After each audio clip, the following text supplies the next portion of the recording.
I think that's a really important point for people to understand what the definition of Zionism is. If you could explain it, that would be really helpful, because I think some people think, oh, that's just giving the people, Jewish people, their land back. If you could explain your definition.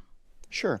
The religion of the Jews, most commonly today, is referring to rabbinical Judaism, and they claim to be from the Pharisees of the time of Jesus.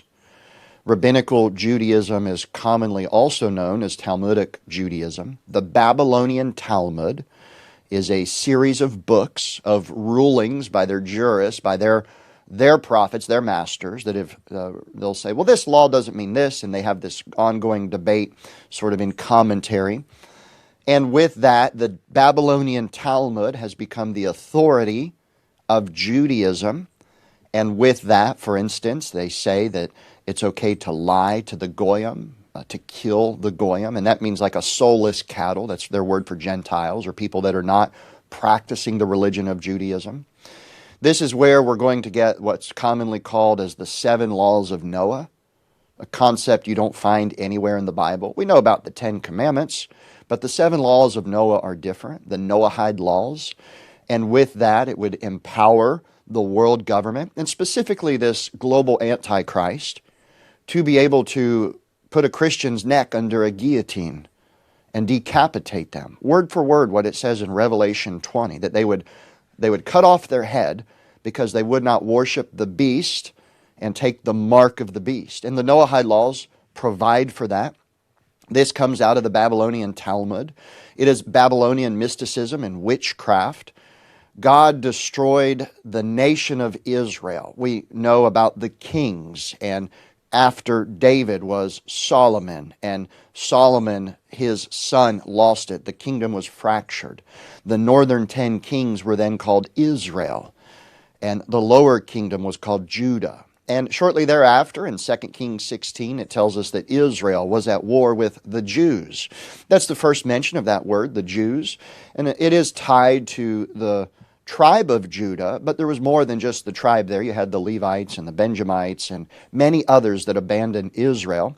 And because of the religion of the Jews, which is what it is, Judaism, they gathered together, and the 10 northern tribes were intermingled, dispersed, interbred, and so completely, essentially eradicated throughout history.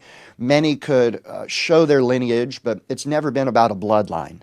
In fact, if we look at bloodlines, you'll often see that many people convert to Judaism in the Old Testament by changing their faith, not just changing your zip code. You can't change your bloodline. And so Jews is always a term biblically that refers to the faith.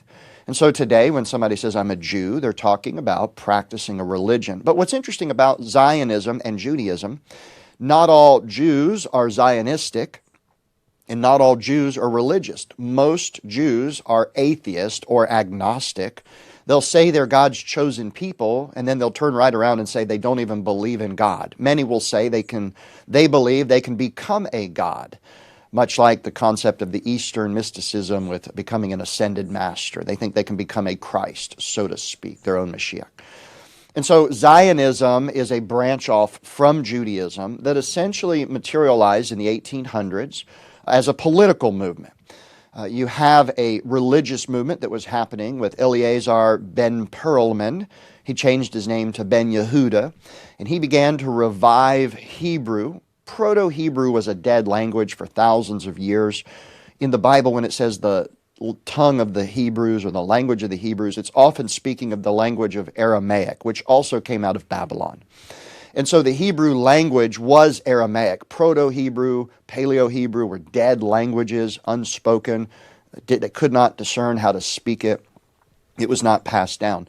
So thousands of years later, approximately 4,000 years later, you have a Ukrainian man that practices a Babylonian religion. His native tongue was Yiddish, and he said he was going to revive Hebrew. He called it restored Hebrew. Today it's known as modern Hebrew.